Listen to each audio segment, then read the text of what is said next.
সংসদে অনেক সদস্য প্রবেশ করার সময় চেয়ারের প্রতি কোনো সম্মান প্রদর্শন করেন না, যাওয়ার সময় প্রদর্শন করেন না। এটি বিশ্বব্যাপী সংসদের প্রচলিত নিয়ম। ঢোকার সময় হয় মাথা নত করে কিংবা সালাম দিয়ে বা বের হওয়ার সময়ও সম্মান প্রদর্শন করে তারপরে যেতে হয়। অনেক সদস্য সংসদে টেলিফোনে কথাবার্তা বলেন, কেউ কেউ আবার টেলিফোনটিকে এইভাবে ঢেকে কথা বলেন। টেলিফোনে বাক্যালাপ সংসদে করার কোনো রেওয়াজ নাই। সংসদে ইতিমধ্যে একজনকে পানাহাররত অবস্থায় দেখতে পাচ্ছি। সংসদে খাওয়া দাওয়া পানাহারের কোনো বিধান নেই। এই সংসদ হাঁটি হাঁটি পা পা করে এগিয়ে চলেছে দৃঢ়তার সাথে। আপনাদের সহযোগিতার জন্য ধন্যবাদ।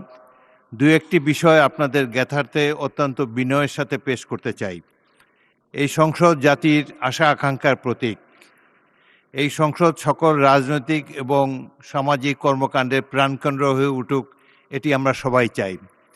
একটি জাতীয় সংসদ এগিয়ে যেতে পারে তার ডিগনিটি বজায় রেখে, মর্যাদা বজায় রেখে, যেটি নির্ভর করে আইন কানুন, প্রচলিত বিধিবিধান এবং রেওয়াজের উপরে। কিছু কিছু ব্যত্যয় আমি দুঃখের সাথে লক্ষ্য করেছি, ভেবেছি এটা বোধহয় কমে যাবে। তার দু একটি অত্যন্ত বিনীতভাবে আপনাদের সামনে উপস্থাপন করতে চাই। সংসদ গ্যালারিতে কেউ আপনাদের পরিচিত জন বা অন্য পরিচিত কেউ থাকলে তাকে উদ্দেশ্য করে কোনো বক্তব্য রাখা যায় না, এটাই সংসদের রেওয়াজ। আজকে দেখলাম দুজন সদস্য দর্শক গ্যালারিতে উপবিষ্ট ব্যক্তিদের সাথে হ্যান্ডশেক করছেন। এটি একেবারেই অনভিপ্রেত। তারপর সংসদে অনেক সদস্য প্রবেশ করার সময় চেয়ারের প্রতি কোনো সম্মান প্রদর্শন করেন না, যাওয়ার সময় প্রদর্শন করেন না। এটি বিশ্বব্যাপী সংসদের প্রচলিত নিয়ম।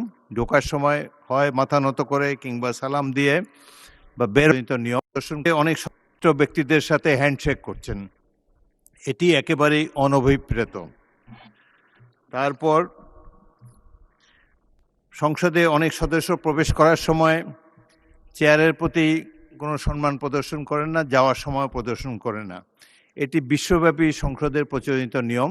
ঢোকার সময় হয় মাথা নত করে কিংবা সালাম দিয়ে বা বের হওয়ার সময়ও সম্মান প্রদর্শন করে তারপরে যেতে হয়।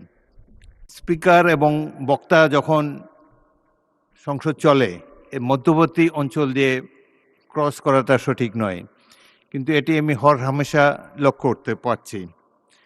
অনেক সদস্য সংসদে টেলিফোনে কথাবার্তা বলেন, কেউ কেউ আবার টেলিফোনটিকে এইভাবে ঢেকে কথা বলেন।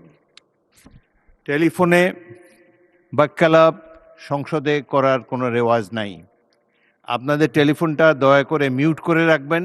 যদি একান্তই কথা বলার প্রয়োজন হয় লবিতে গিয়ে কথা বলেন। সংসদের মধ্যে কথাবার্তা বলা এটা সংসদের রীতি নেওয়াজের খেলাপ। এছাড়াও সংসদে ইতিমধ্যে একজনকে পানাহাররত অবস্থায় দেখতে পাচ্ছি। সংসদে খাওয়া দাওয়া পানাহারের কোনো বিধান নেই। তো আমরা আশা করব, এই কথাগুলো বলতে আমার খারাপ লাগছে, কিন্তু অতীতে যে কয়টি সংসদ দেখেছি সেখানে এই ধরনের জিনিস ছিল না। তো আমাদেরকে এই সংসদের ট্র্যাডিশন বজায় রাখা আমাদের সকলেরই কর্তব্য। সংসদের মর্যাদা ক্ষুণ্ণ হয় এ ধরনের কোনো কিছু করা আমাদের পক্ষে অনুচিত। পয়েন্ট অফ অর্ডার অনেকেই রেজ করতে চান। পয়েন্ট অফ অর্ডার রেজ করার জন্য প্রকৃষ্ট সময় হলো যখন প্রশ্নোত্তর পর্ব শেষ হবে, তখন আপনারা খুব জরুরি হলে তখন দাঁড়াতে হবে, দাঁড়িয়ে বলবেন যে পয়েন্ট অফ অর্ডার, সাথে কোন বিধিতে সে বিধিটাও কোট করবেন। এইভাবে অতীতের সংসদগুলো এভাবেই চলে এসেছে। সুতরাং আশা করব যারা নূতন সংসদে এসেছেন, অধিকাংশই নূতন, রুলস অফ প্রসিডিওর বইটা ভালোভাবে পড়ে ইকুইপড হয়ে তারপরে দাঁড়াবেন, তাহলে আপনাদের জন্য সহজ হবে, আমাদের জন্য কোনো আনপ্লেজেন্ট কথা বলতে হয় না। মাননীয় সদস্যবৃন্দ, আপনাদের সবাইকে এই কথা মনোযোগ দিয়ে শোনার জন্য ধন্যবাদ জানাচ্ছি। আমি এখন রাষ্ট্রপতি ভাষণের উপর বক্তব্য রাখার জন্যে